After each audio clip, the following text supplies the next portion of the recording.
Boa tarde a todos.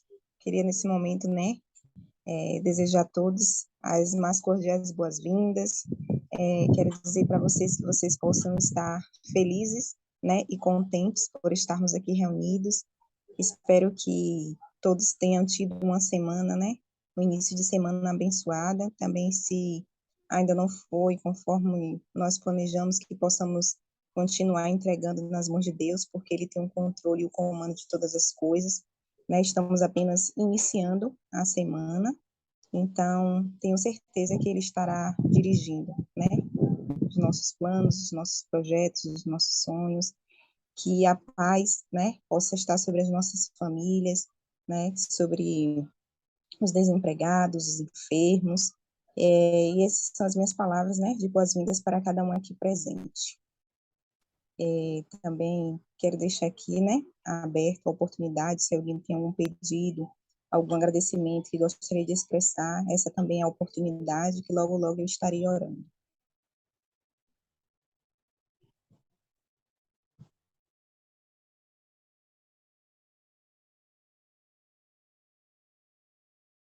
Boa tarde, boa noite a todas. Eu gostaria de pedir que vocês estejam orando por uma causa.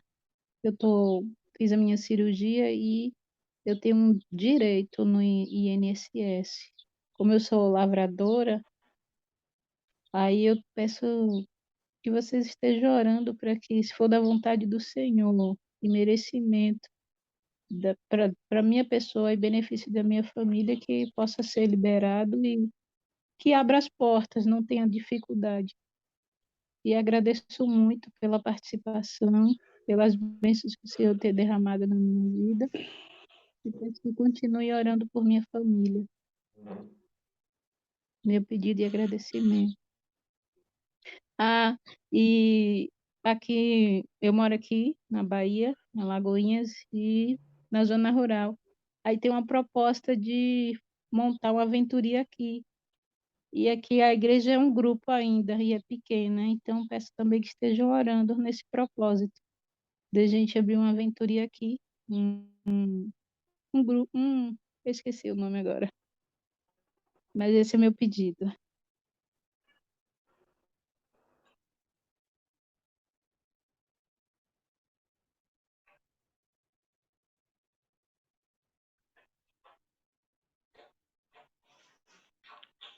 Boa tarde, queridas. Eu gostaria de pedir que orem por minha sogra, irmã Luísa Alves.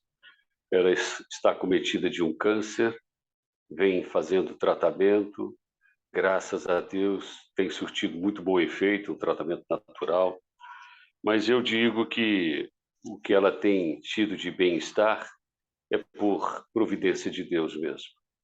E eu peço que os irmãos continuem orando por ela. Lembrem-se dela, Luísa, minha sogra. Muito obrigado.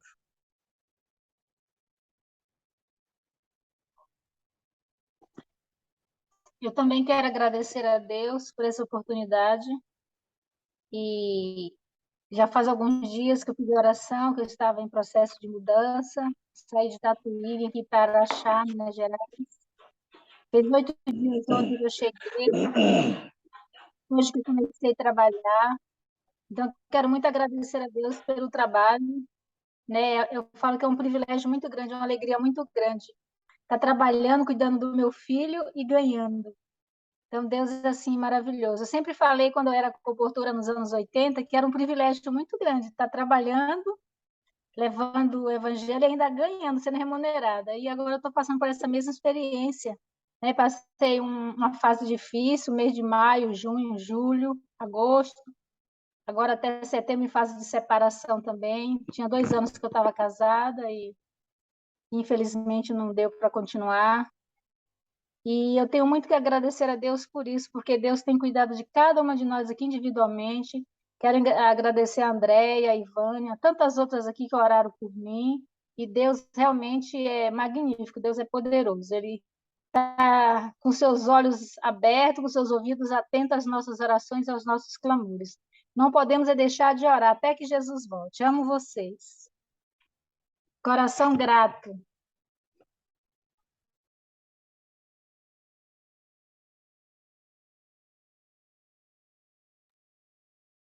Ah, mais alguém?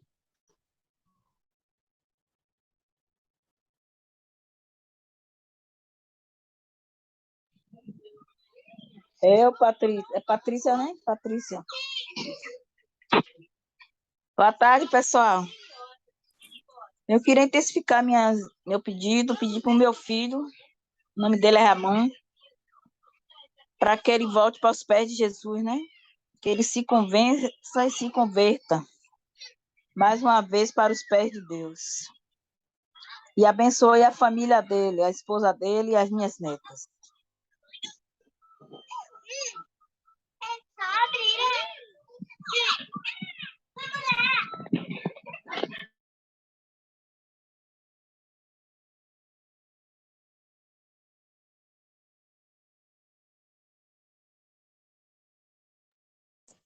Oremos, né?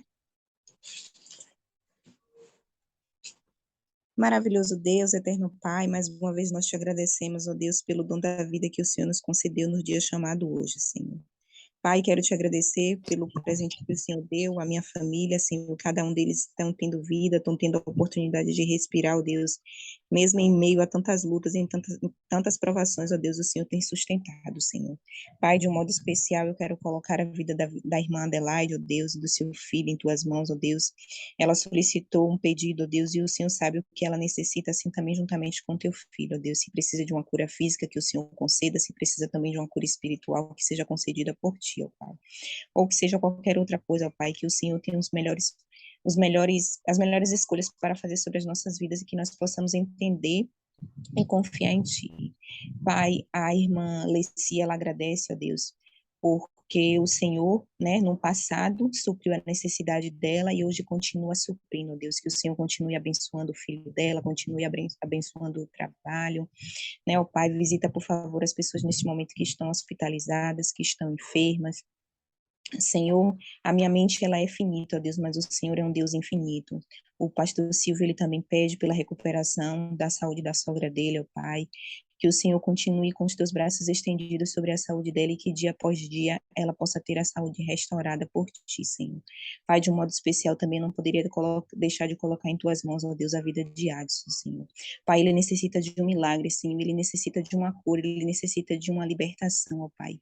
Infelizmente, ó Pai, pelas más escolhas dele, hoje ele está aprisionado, ó Deus, mas que quem sabe, ó Pai, lá foi o melhor lugar que o Senhor encontrou para falar com ele, porque enquanto ele estava aqui, Senhor Jesus, tendo a liberdade, talvez ele estava achando que ele tinha o poder e o controle de todas as coisas, como hoje ele se encontra aprisionado, ó Deus, em uma cadeia, talvez o Senhor lá seja melhor para que o Senhor possa falar com ele, ó Deus, então, por favor, Senhor, traz cura, traz libertação sobre a vida dele, ó Pai. Ele tem 3 filhas lindas nesta terra, ó Deus, que o Senhor possa permitir a ele a ver suas filhas crescerem, ó Deus. Que ele possa ser um homem convertido e arrependido, Senhor Jesus. A mãe dele também, infelizmente, abandonou os caminhos do Senhor. Mas que ela possa novamente, ó Pai, retornar de onde ela nunca deveria ter saído, ó Pai. Sabemos que são tantas lutas, que são tantas provações, ó Deus. E que às vezes nós, como seres humanos, acabamos desistindo, mas que o Senhor nos carregue nos teus braços de amor e que nós possamos retornar novamente ao primeiro amor, Senhor.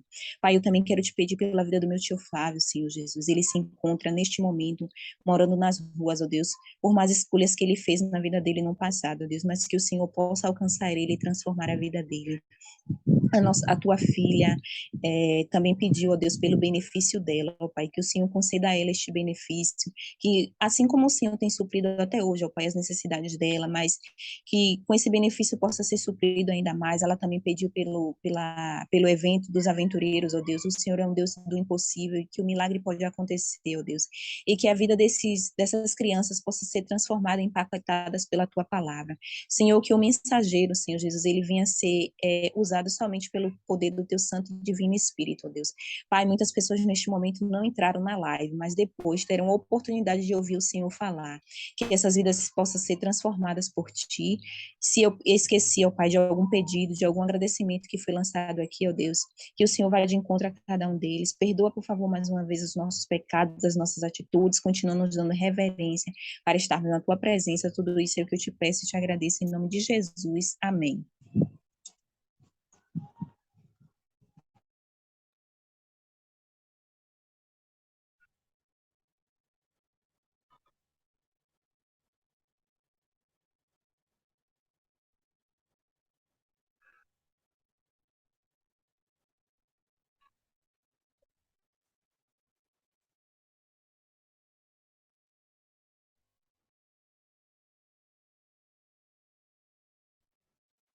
Vindo? Estão me ouvindo? Oi. Estão me ouvindo? Tá, beleza? Posso começar? Posso? Ok. Muito boa tarde, queridos. É um prazer grande poder participar com vocês. A irmã Ivânia, lá em Londres, me fez esse convite. Não é a primeira vez. Tenho a alegria de poder participar com vocês. Vocês são pessoas de oração, pessoas que estão envolvidas, comprometidas com o desenvolvimento da causa de Deus, com a propagação do Evangelho, da paz. Isso é maravilhoso. E eu sei que são mães, pelo menos grande parte de vocês, e estão preocupadas e interessadas no bem-estar de seus filhos, de sua família, de seu lar, de seu cônjuge, e todas estão envolvidas no projeto de salvação da família. Isso é também extraordinário. Antes que eu adentre a temática de hoje, eu gostaria de deixar para os queridos a indicação do meu canal no YouTube, que é Mensagens de Esperança. É um canal voltado estritamente para motivação espiritual.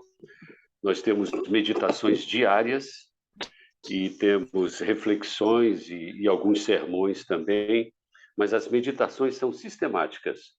Elas entram às 5 da manhã no canal. Então, se você puder se inscrever no meu canal, é Silvio Rodrigues 7. Silvio Rodrigues 7. Algarismo 7. Silvio Rodrigues 7. Se inscreva, ative o sininho para receber as notificações e dê sempre o seu like também e compartilha, porque a ideia é propagar a mensagem da salvação em Cristo Jesus. Muito bem, queridos. Cortesia e modéstia.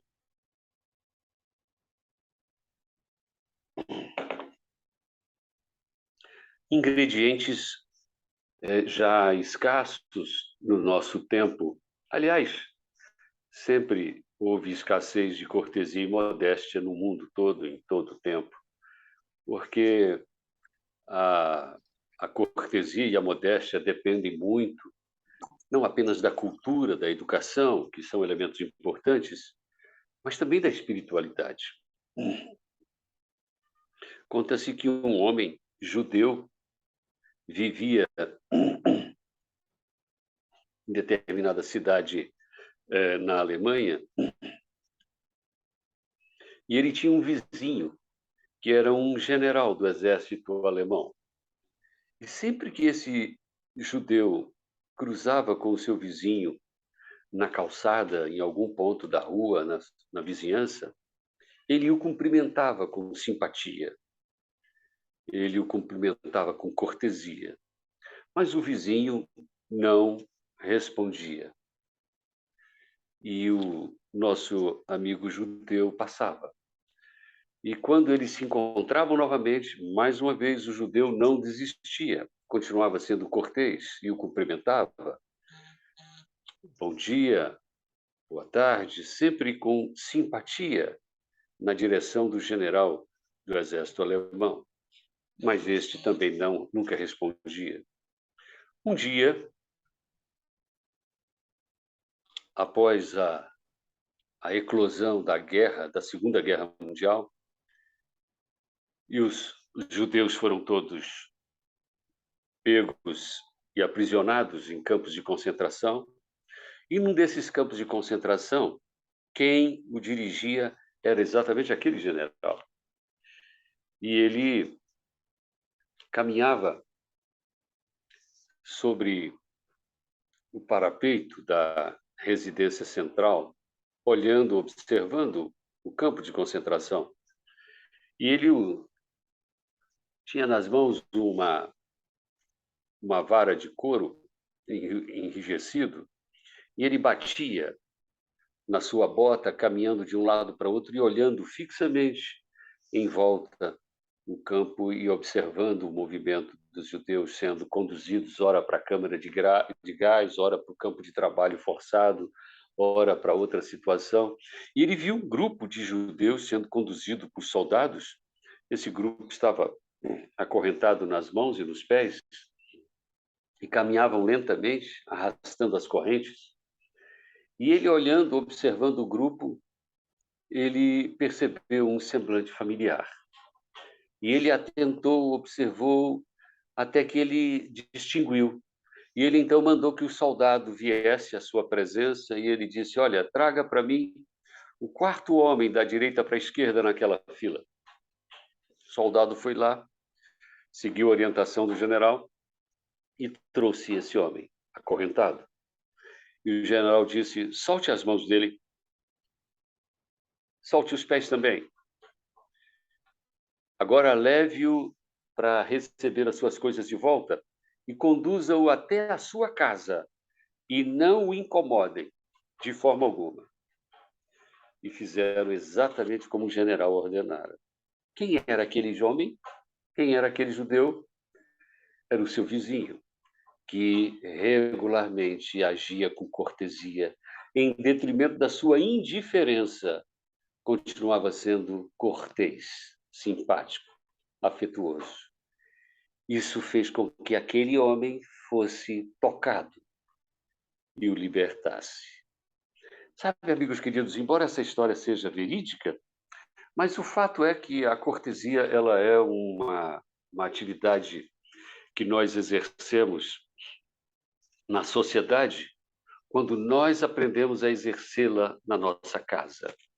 A Sora White diz no livro Orientação da Criança, capítulo 26, ela diz assim, olha, pais, ensinai aos vossos filhos como se dirigirem no lar com verdadeira delicadeza. Veja de onde parte o senso da cortesia, de onde parte o sentimento, a prática. Os pais.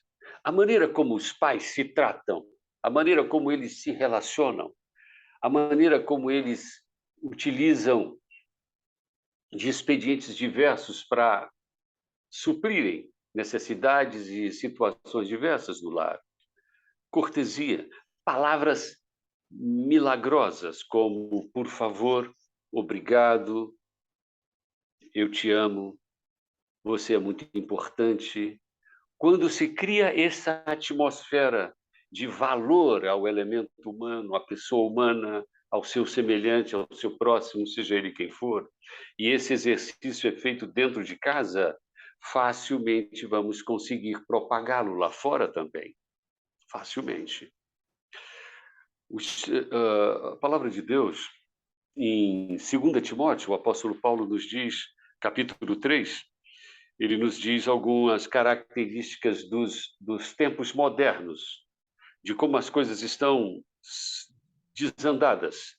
Ele diz, sabe, porém, isto, nos últimos dias sobrevirão tempos difíceis. Olha bem, últimos dias sobrevirão tempos difíceis.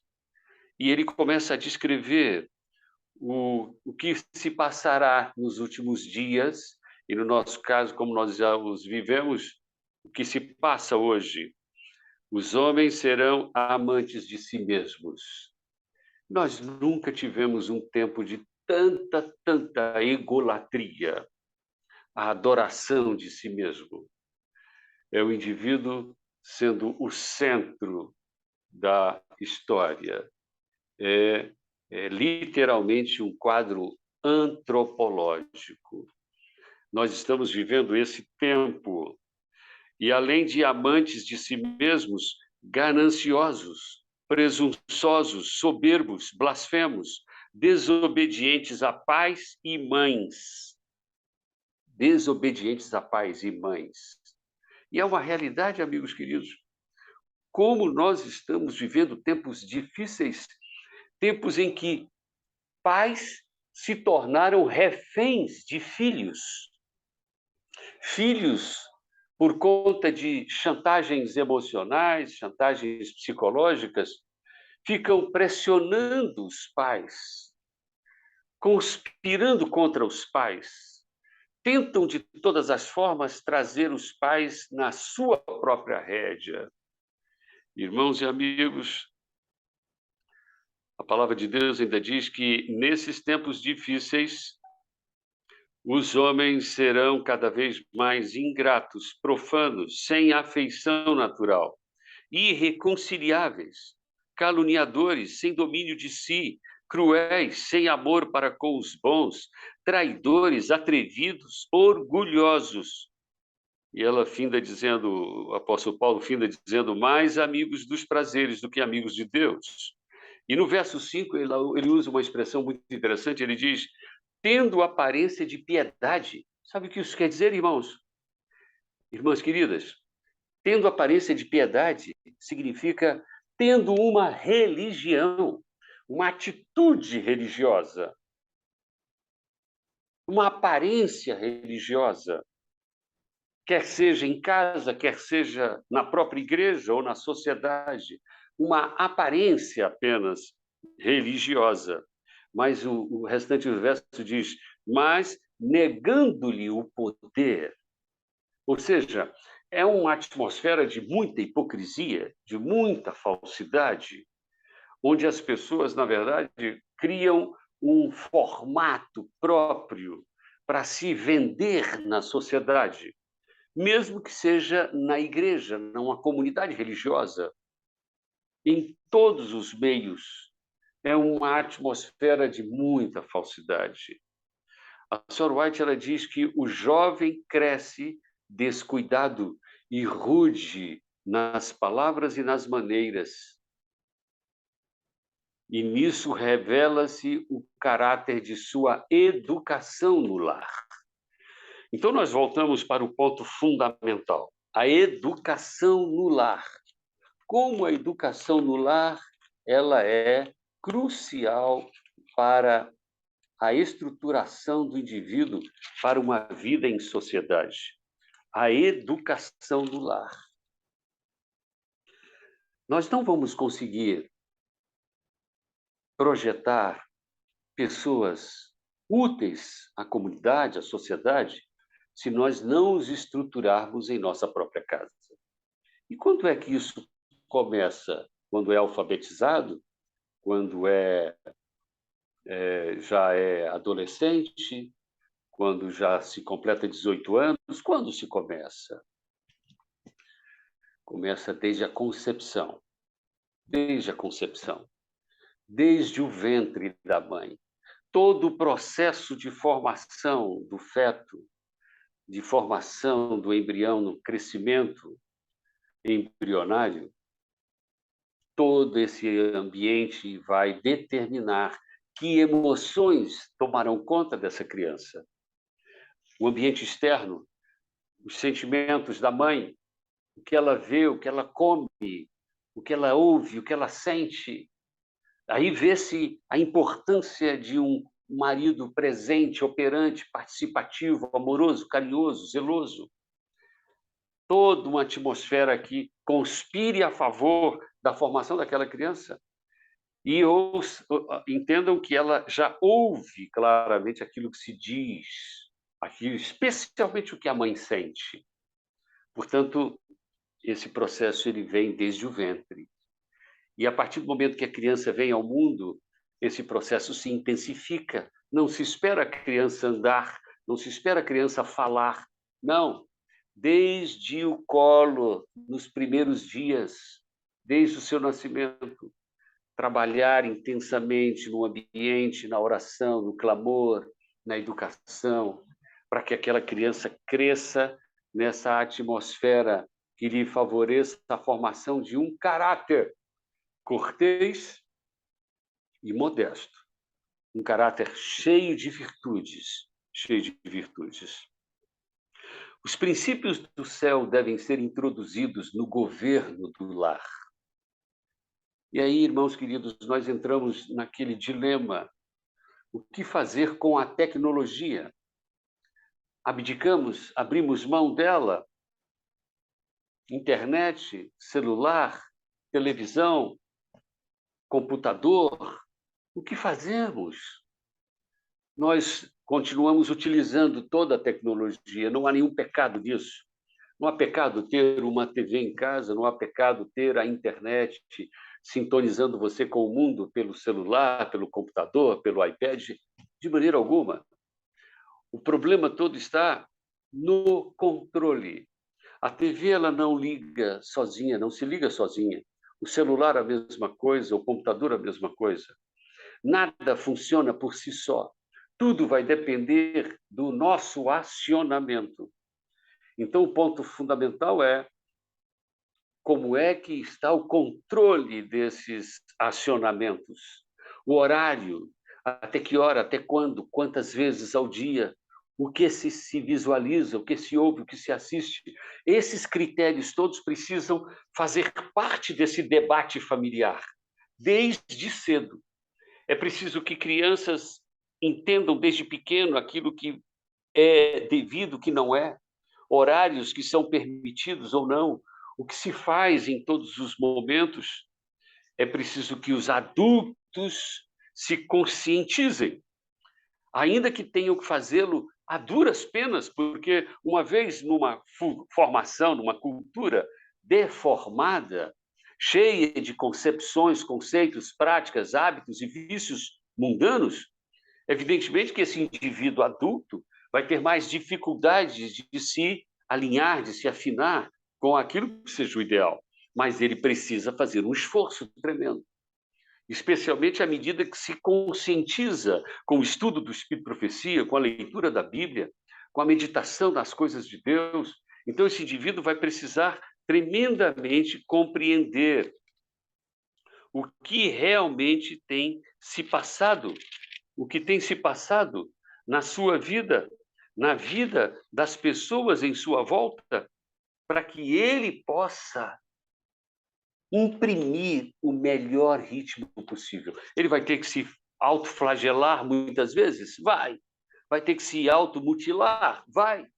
Por quê? Porque como ele já traz uma carga negativa, uma carga pesada de valores e conceitos e práticas pagãs de muito tempo, ele vai ter que se desdobrar muito mais. Muito mais. Isso é o natural. Isso é o natural. Precisa haver um esforço muito maior. E é através desse esforço muito grande que esse adulto que veio de uma ordem já distorcida, que ele precisa fazer dentro da igreja, dentro da sua casa, na sua comunidade, para que ele possa imprimir um sentimento, um conceito, um valor adequado, a disciplina, e o exemplo dele é fundamental. O exemplo dele é fundamental. Infelizmente, muito do que se dá com os nossos jovens hoje, que crescem com essa descrição que o apóstolo Paulo faz em 2 Timóteo, capítulo 3, versículos 1 em diante, é uma descrição de um lar onde as crianças cresceram fazendo o que bem entenderam, que não conheceram o que é limite, o que é não pode, o que é não. Não. Crianças precisam compreender o sentido da frustração. O que é a frustração? É querer algo e ser impedido de tê-lo. Isso gera frustração. É querer comer algo fora de horário e ser negado isso. Isso gera frustração. É querer brincar fora de hora. Isso gera frustração. É querer continuar numa prática quando o horário exige que se faça outra coisa e que não seja tão agradável, mas é necessário. Isso gera frustração. Essas frustrações é que vão preparando nossos filhos para os embates da vida, porque nós sabemos que a vida não é um mar de rosas. Todos vão sofrer frustrações. E crianças que não sabem o que é frustração, não sabem o que significa o não sabe o que significa não pode, não mexa. A criança que não sabe o que é limite, ela vai se tornar um adulto rilhento, aborrecido, enfatuado, arrogante, vai ser um adulto impraticável na sociedade. Vai ser um indivíduo que vai prestar de serviço à sociedade. As crianças, bem como os de mais idade, estão expostos a tentações. E esse é um ponto fundamental, nevrálgico. Nós precisamos compreender que nossos filhos não estão fora de risco como nós também não estamos, nós adultos. Nós que somos pais. O salmista Davi, no Salmo 51, ele declara que ele foi gerado em pecado. Minha mãe me gerou em pecado. Em pecado quer dizer que toda criança que nasce já nasce como pecador, porque é filho de pecadores. Filho de pecadores. E é importante que nós compreendamos isso, que nossos filhos já nasceram com distorções de caráter. Distorções de caráter. Não fique você lamentando, chorando e se entristecendo, porque você vê seu filho com determinadas tendências e você quer encontrar origem para essas tendências. Foi que eu fiz? Onde foi que eu errei? Ah, isso aí é característica do pai. Não, isso aí já é defeito da mãe. Amigo querido, isso é defeito do pecado, é característica do pecado. Em detrimento de qualquer coisa, o que nós fazemos quando criamos um ambiente de cortesia, de modéstia, de simplicidade, de humildade, de mansidão, de simpatia, de amor, na formação, no crescimento no ventre da criança, quando ela surge no seu desenvolvimento, tudo que nós fazemos minora, diminui o impacto, ajuda tremendamente, propicia o Espírito Santo a agir de maneira mais poderosa na vida dessa criança. Mas não nos esqueçamos e não nos iludamos. Ela é uma criatura pecadora. Ela nasceu de seres humanos pecadores e ela foi gerada no pecado. Ela vai ter as suas próprias propensões malévolas. E nós, pais, temos que estar atentos. É a única maneira de nós salvaguardarmos nossos filhos. Primeiro é sermos exemplos, sermos referência. E isso já é, por si só, muito trabalhoso. Exige muito de nós. Conter o mau gênio, conter a língua, conter os ímpetos, algum acesso de raiva, de ira. São atitudes humanas de um elemento pecador, mas que precisam ser contidas, precisam ser trabalhadas. Não podem ser absolutamente justificadas. Ah, eu sou pecador, eu sou assim mesmo. Não é assim, não é a síndrome de Gabriela. Eu nasci assim, eu vou ser sempre assim. Não é verdade. Não é verdade. Eu nasci assim, é fato.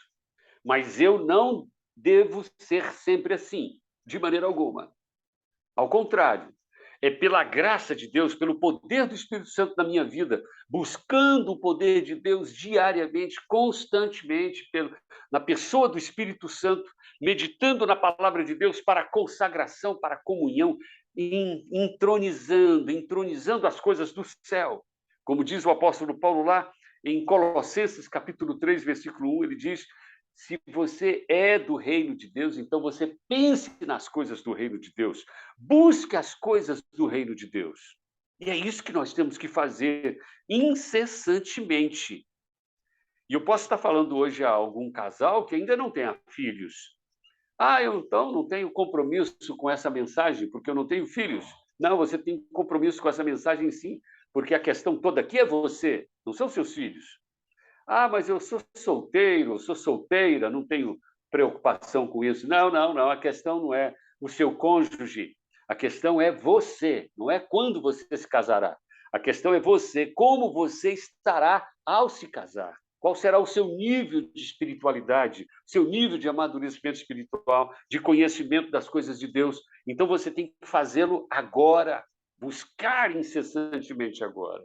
Quando você contrair matrimônio, quando você tiver filhos, quando seus filhos estiverem evoluindo, em todos esses processos, você estará amparado ou amparada pela orientação da palavra de Deus, pela orientação do Espírito de Profecia, pela orientação da igreja e, acima de tudo, pela orientação do Espírito Santo. Deus ordenou especialmente afetuoso respeito para com os idosos.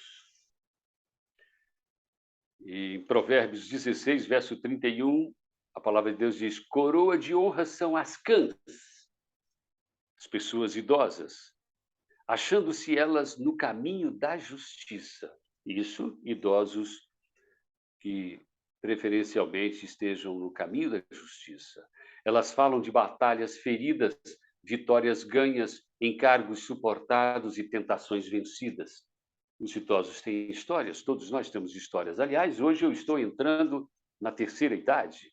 Hoje eu completo 60 anos, então eu já sou considerado um idoso, não é? Muito bem. Elas falam de batalhas feridas, vitórias ganhas, encargos suportados, tentações vencidas. Falam de pés fatigados, próximos de seu descanso, já caminhando para o desfecho, para a morte. E isso é um caminho que todos nós inexoravelmente vamos viver. Ajudem as crianças a pensar nisto, ou seja, a respeitarem as pessoas mais velhas.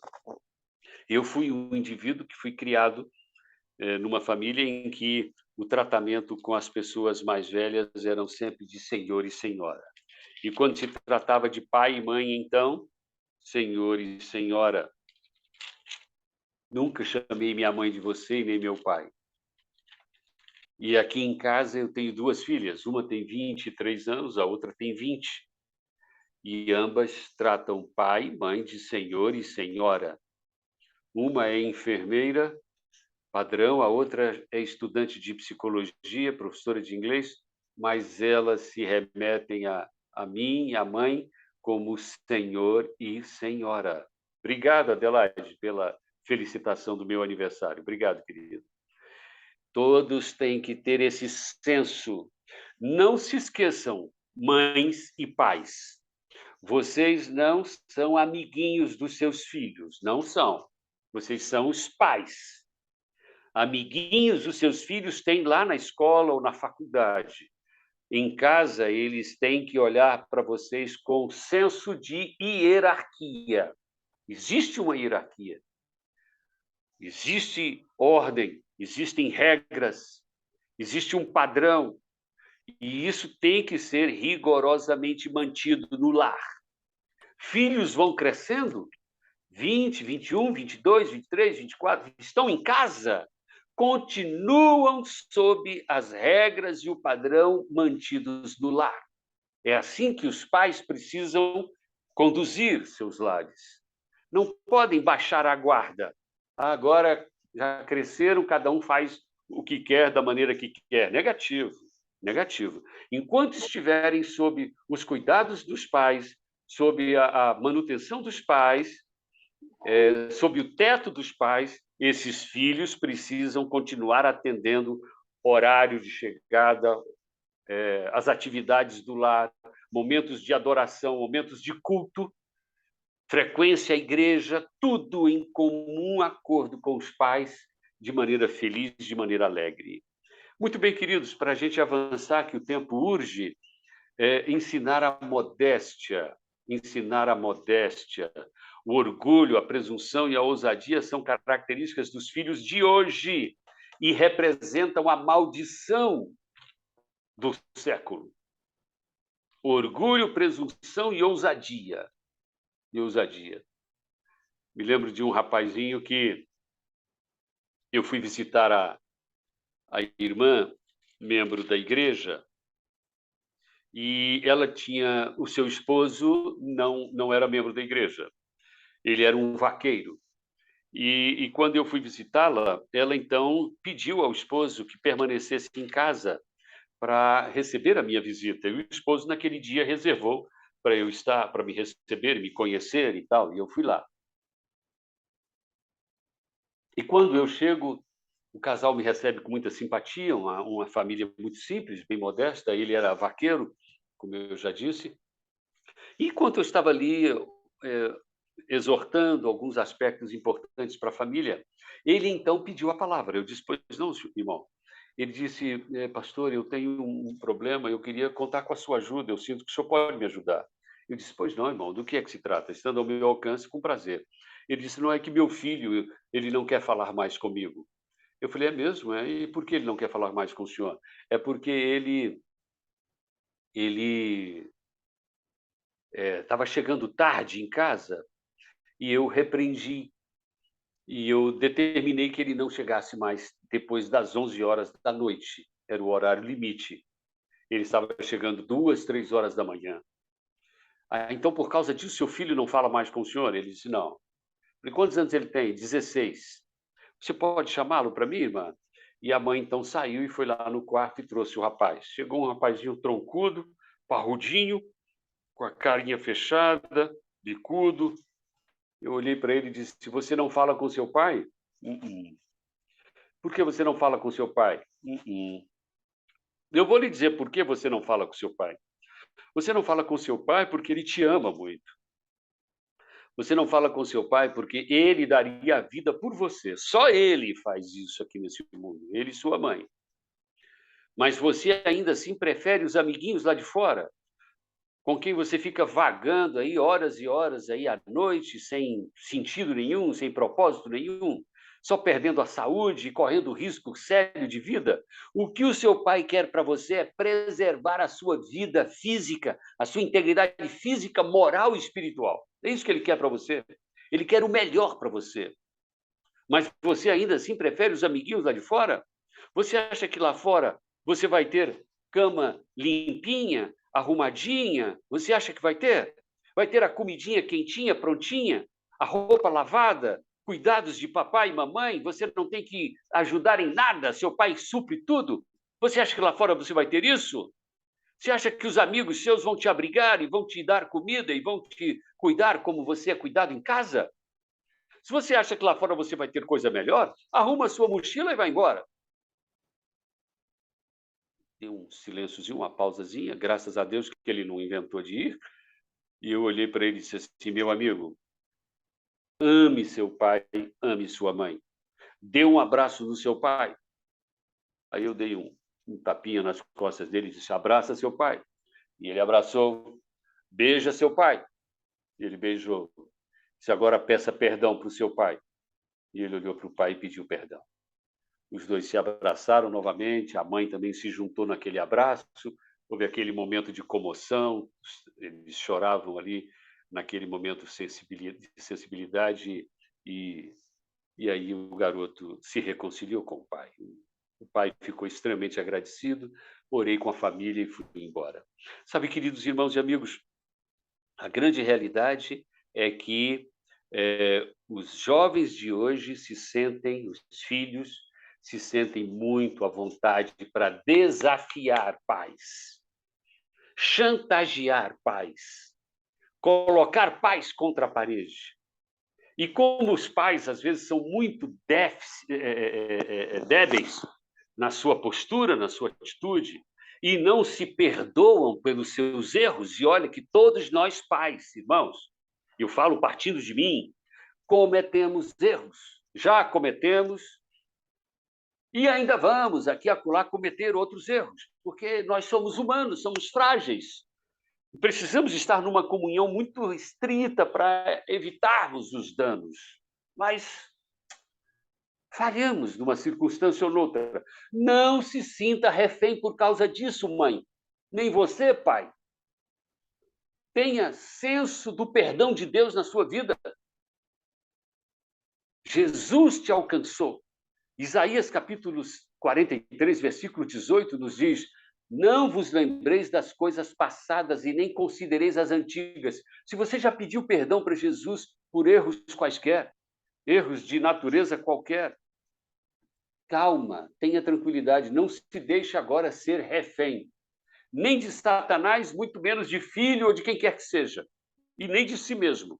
Aceite o perdão, viva o perdão e parta para cima, vai embora. Não fique preso ao passado de erros, de falhas, disso ou daquilo. Por favor, não vos lembreis das coisas passadas e nem considereis as antigas. Muito bem, queridos. Avançando aqui, para nós findarmos, porque o meu tempo já se esgotou, acariciai, conselho da Sr. White, a pedra preciosa e de preço incalculável da modéstia. Modéstia. Percebam, irmãos queridos, que modéstia não significa pobreza ou se deixar martirizar por isso ou por aquilo. Não. Modéstia implica em discrição apropriada, com temor e sobriedade. Isso é modéstia. É aprender a se situar, se calar, se recolher. E uma virtude importante dentro do aspecto da modéstia é o de você não ser falastrão. Não fale sobre seus planos a todas as pessoas. Nem todo mundo está preparado para saber de seus projetos, de seus sonhos, de seus anseios. Nem todo mundo. Há aqueles que vão aplaudir, que vão apreciar, que vão incentivar, que vão te ajudar e te motivar. Mas há outros tantos que vão conspirar contra você. Então, não fique espalhando o que você pretende, como você pretende, não. Faça as coisas acontecerem. Isso faz parte da modéstia. Isso faz parte da modéstia. Não fale antes do tempo, não revele nada antes do tempo. Deixe que as pessoas vejam. E nem fale também de suas virtudes, de suas qualidades, de suas habilidades. Não, não, não. Recolha-se. Recolha-se. Deixe que os fatos falem por si. Os fatos falem por você. As graças verdadeiras, findando, as mais verdadeiras graças da criança consistem na modéstia e na obediência. Vamos educar nossos filhos, queridos, na modéstia e na obediência. A palavra de Deus diz que uma mulher, uma parábola que Jesus conta, uma mulher, ela estava com 10 moedas, 10 dracmas, mas ela perdeu uma dentro de casa. Olha que curioso. Onde ela perdeu? Dentro de casa.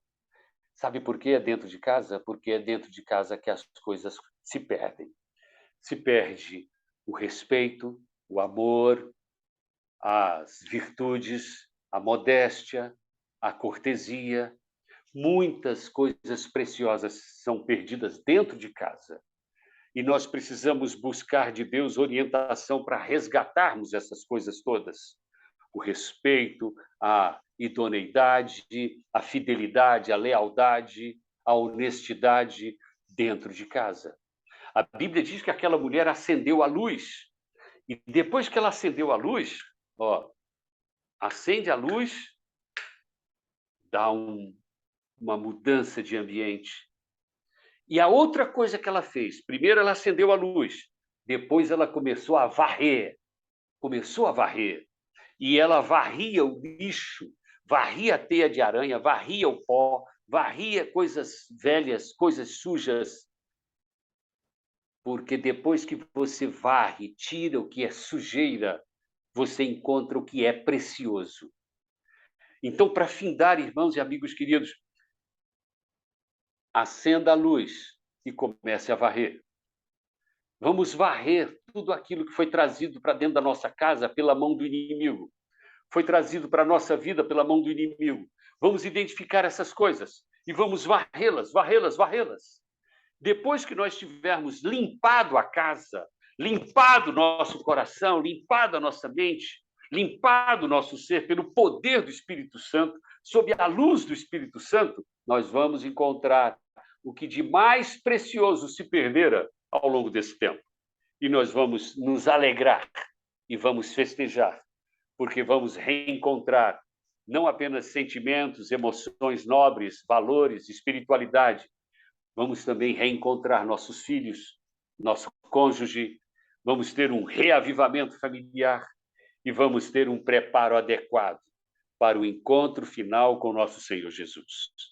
Que Deus abençoe cada lar que me ouve nesse momento. Esses que me ouvem ao vivo e aqueles que vão me ouvir mais tempo, mais tarde, quando essa gravação for divulgada e propagada, que todos sejam alcançados pela mão poderosa do Senhor. E que todos nós acendamos as luzes e varramos nossas casas, tirando todas as sujeiras, todas as imundícies, e descobramos, redescobramos as coisas maravilhosas que Deus tem para nós e que estão em nosso lar. Que Deus abençoe a todos. Muito obrigado por esse momento. Posso orar nesse instante? Oremos ao Senhor. Fechemos os olhos. Grandioso Deus e amado Pai, estamos vivendo tempos difíceis. Estamos vivendo no limiar da história, no desfecho da história. Por favor, Deus, nos despertes para as nossas reais necessidades. Que nós busquemos, ó Deus, uma porção especial do Espírito Santo a cada manhã e ao longo do dia.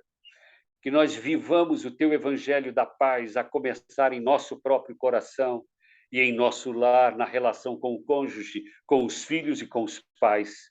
Que nós tenhamos uma atmosfera doméstica que favoreça a presença dos anjos do Senhor e que nos permita a unção diária do Espírito Santo. Que cada cômodo de nossos lares sejam cômodos visitados e habitados pelos anjos celestiais. E onde o inimigo intentou contra os nossos lares, ó Deus, que caia por terra em nome de Jesus. Que nossos lares sejam selados nos seus umbrais com o sangue do Cordeiro e sejamos todos preparados para o momento final, quando Jesus vier nas nuvens dos céus. Ajude-os, ó Deus, alguma mãe que esteja aí lutando com a apostasia em sua casa, lutando com a apostasia do seu cônjuge, algum pai que esteja aí lutando, Senhor, com dificuldades na educação dos seus filhos. Senhor, que o Espírito Santo venha sobre todos nós, pais, e sobre todos os nossos filhos, para que nós possamos ser sensibilizados, tocados, movidos pelo teu poder para um arrependimento sincero, para uma reconciliação total, uns com os outros e todos contigo, ó Deus. Ajuda-nos, socorra-nos. Abençoa, ó Deus, os lares na Inglaterra que nos acompanham agora, os lares na África, os lares no Brasil, em qualquer outro país do mundo, onde essa mensagem chegar, ó Deus, que esses lares sejam marcados para a salvação em Cristo Jesus. E onde o inimigo intentou, onde o inimigo se infiltrou, a brecha por onde ele entrou, para causar porfia entre marido e mulher, para causar contenda entre pais e filhos, ó Deus, que essa brecha seja fechada, o inimigo repreendido e esse lar seja marcado, selado, abençoado, reconciliado completamente contigo. Dá-nos tua paz, tua bênção, perdoa-nos onde erramos, onde falhamos e ajuda-nos nesta caminhada. Nós oramos, ó Deus, em nome de Jesus. Amém, Senhor. Amém. Amém.